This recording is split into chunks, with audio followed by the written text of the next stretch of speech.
இதை இப்படியே விடக்கூடாது சக்தி, ஏதாவது ஸ்டெப் எடுத்தே ஆகணும். என்ன ஸ்டெப் எடுக்க முடியும்?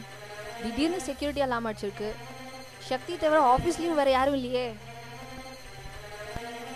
இதெல்லாம் பார்க்கும்போது நமக்குள்ளே யாரோ ஒருத்தர் இதெல்லாம் பண்ணுற மாதிரி தோணுது. யாராக இருந்தாலும் பரவாயில்ல, பார்த்துக்கலாம். இது என்ன ஆஃபீஸா வேறு ஏதாச்சா? இப்போ பார்த்தாலும் கதை அடிச்சிட்டு இருக்கீங்க. பேசுறதை நிறுத்திட்டு அவங்க டேபிளில் போய் வேலையை கவனிங்க. சக்தி உள்ளவா.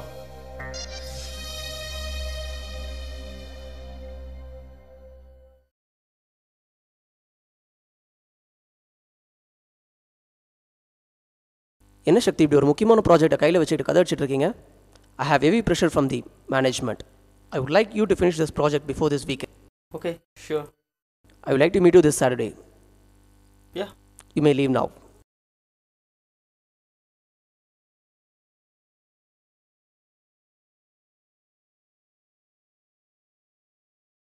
ஏய் கார்த்திக், என் லேப்டாப்பில் ஏன் பண்ணிட்டுருக்க?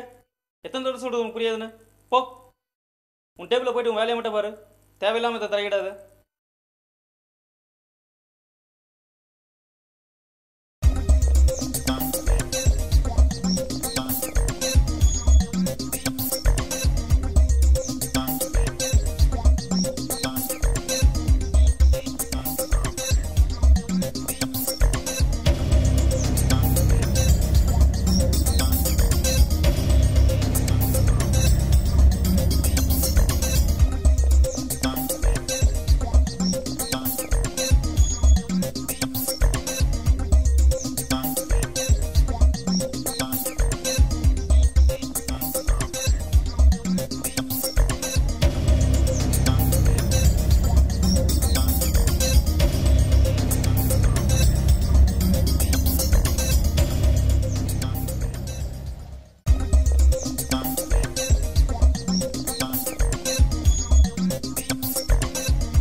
Hello.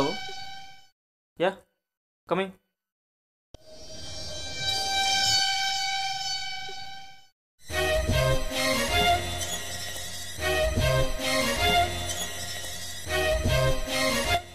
வா சக்தி.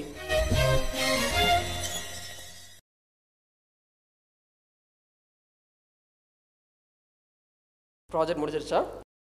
யா, முடிஞ்சிருச்சு. அப்புறம் ஏன் வெயிட் பண்ணுற? கொடுத்துட வேண்டியதானே.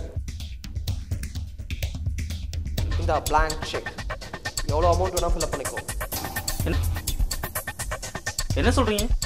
எனக்கு ஒன்றும் புரியல. இன்னுமா புரியல? உனக்கு பிளாக்மெயில் கால் பண்ணதும் நான் தான், ஆஃபீஸ் செக்யூரிட்டி அலாம் அடிக்க வச்சதும் நான் தான், ஈவன் என் ஆளை வச்சு உன் காரில் இந்த லேப்டாப் எடுக்க ட்ரை பண்ணதும் நான் தான்.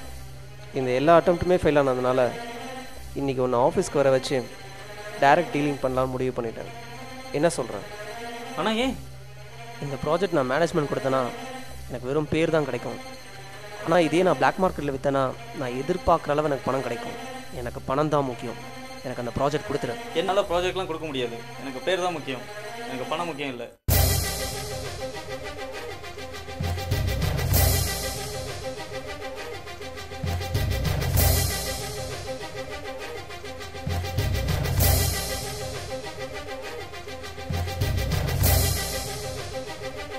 சாவுடா. இனிமே ப்ராஜெக்ட் எனக்கு தான். சொல்ல சொல்ல கேட்க மாட்டேன்னு என் வேலையை சுலபமாக முடிச்சிட்டேன். முடிஞ்சா மீண்டும் சந்திப்போம்.